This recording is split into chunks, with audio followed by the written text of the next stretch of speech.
Hi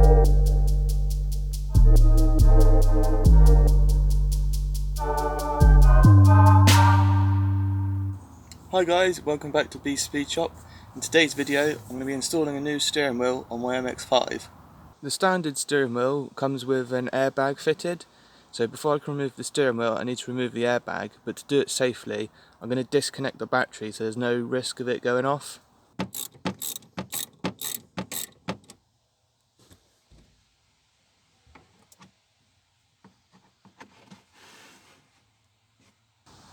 So to remove the airbag, there's two 10mm bolts just up in there, there's one either side, so I'll quickly get them undone and then I can get the airbag off.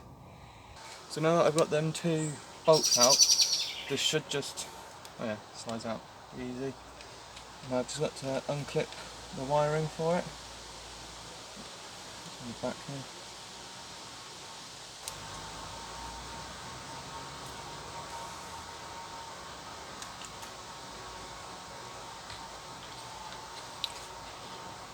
So there's the airbag now removed.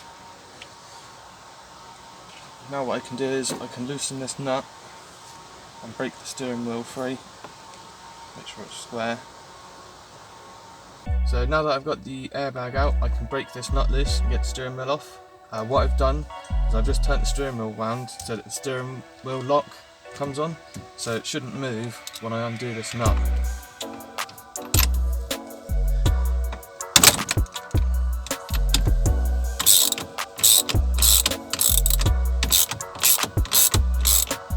I'm not going to take the nut off all the way because there's a good chance that this is probably a bit stuck on there.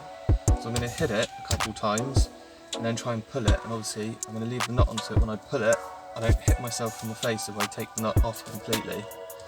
Just give it a couple of good taps and it should pop loose.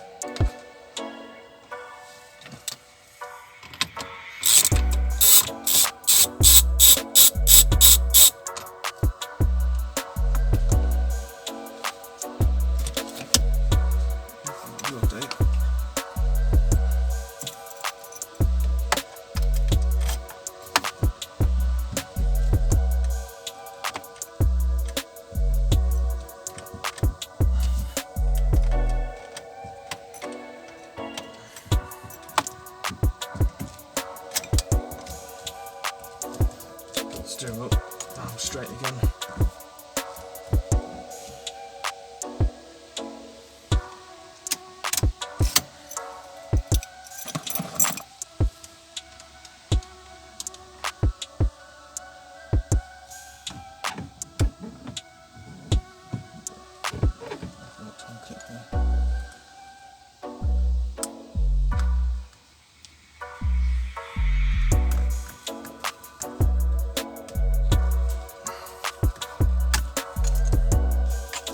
There's the old steering wheel off. So to fit the Boss kit that I've got, I have to remove this clocking spring. So I've just removed the plastic pieces and there's just these 3 screws which I have to undo, and then hopefully this piece should come off and I'll be able to fit my new steering wheel and Boss kit.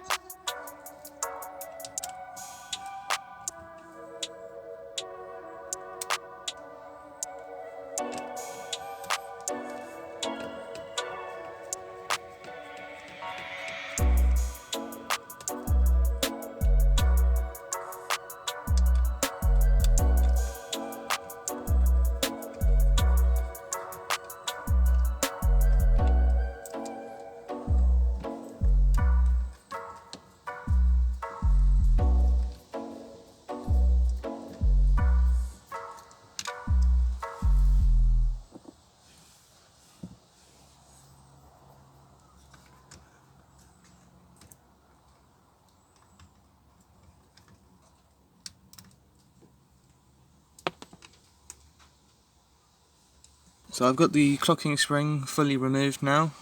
So these are the wires for the airbag, and what I'm going to do is I'm going to solder in a small resistor just so there's no light on the dash that comes up. And then this wire is for the horn, and what I've seen people do is they extend the wire and they screw it into here with a piece of metal they bend up, touching on the brass ring on here for the horn push. So I've got some metal and I'll cut a piece out and make a piece to go in there, and then I'll just find a piece of wiring so that I can extend that up to there so the horn works. The steering wheel is just mocked in place for now, just to get it lined up and just to get all these bits mocked in place as well. So what I've done for the horn pushers, I've just cut out a little strip of metal, rounded over the end, and I've put a little bend in it. So I'm going to drill a hole in it in a minute so it will screw onto here with the cable, and then it's just, I don't know if you can really see in there, but it's touching on that ring for the horn push connect, so that should work for the horn. And then I've just got to do this bit of wiring, and then I can install the steering wheel properly and then get the actual horn press in and test it all out. So the sky was starting to look a bit grey and I thought it was going to start raining, so I got the gazebo set up on my car. It's not raining at the moment, but I'll leave it set up just in case it does start raining. So what I'm going to do now is I'm going to sort out all the wiring, get all the connections soldered in, and then go from there. So I've got this extra piece of wire soldered in for the horn now, and that's just bolted to that little plate I made earlier. I've tested it, it all works fine. Unfortunately, the trick for the airbag light, where you put a little resistor between these two, unfortunately it didn't work for me, so I'm going to have to look into finding another way. I know there is a way where you can take the LED out from in there so it stops flashing, so I'll have a look at that another time. But the steering wheel is all aligned, so I can get the nut on there now, and then get the steering wheel, and I've got the horn press which needs to go in as well. So I've got the steering wheel aligned now, so I'm just going to put the nut back on and do it up, and then I can torque it down to spec.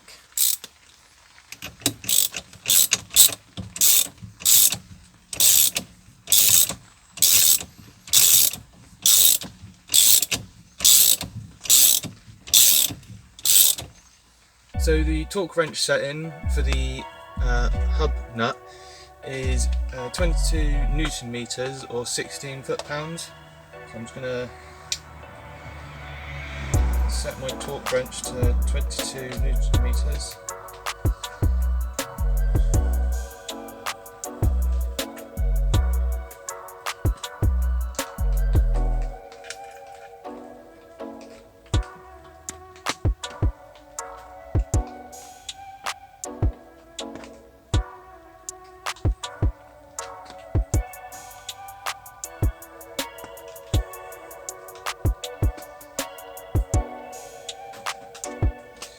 I've got that locked in now.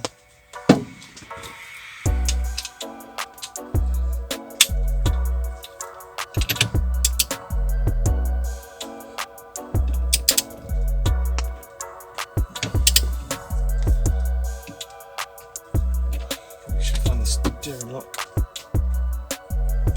There it is.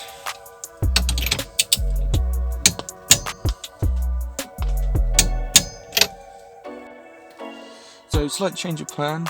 I had to take this bezel off because I had a problem with the horn. It was staying on. When I reconnected the battery, it was just on constant. So I've got that sorted now. The horn works fine, but I'm gonna leave off this little trim piece and just put the short screws in for now.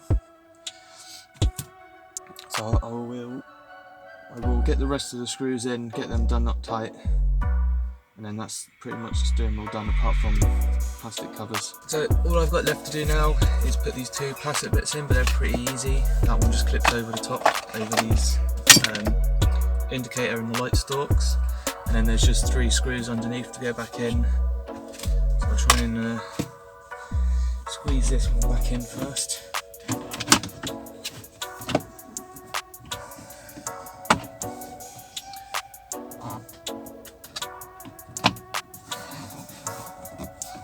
So there's that one back in, quite easy. And this one on top, and they just click together.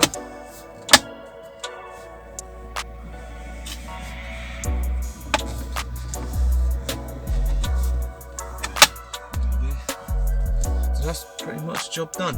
There is a little bit of a gap around the plastic and the actual boss kit, but I'm not too fussed about that. I can always make a little bit of something just to go in there at a later stage because that's fairly easy to get off. So I'm really happy with the way that the steering wheel installed. It's quite a simple job apart from a little bit of wiring which was a bit tricky.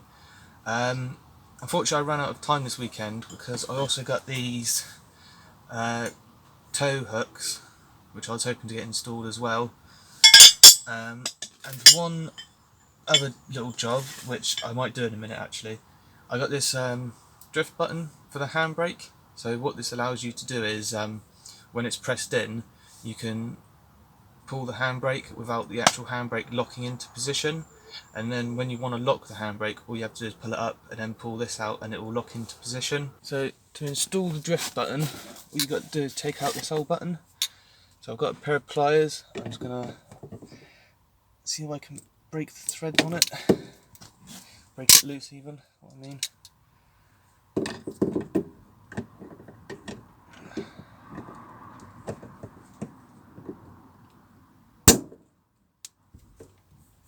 So there you go. So there's the old handbrake button, which unfortunately I should have put something around that because I've ruined that now, but oh well. And there's the old spring as well, you don't need that anymore. So then you just put your new button in.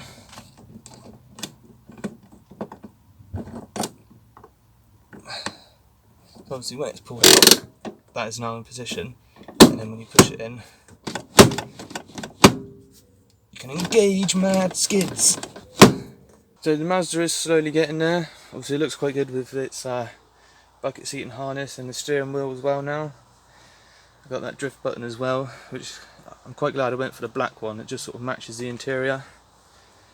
So we are almost there. So next weekend I do have a few days off, so I'm going to be doing the suspension and the wheels and tyres as well. And then what else have I got left to do?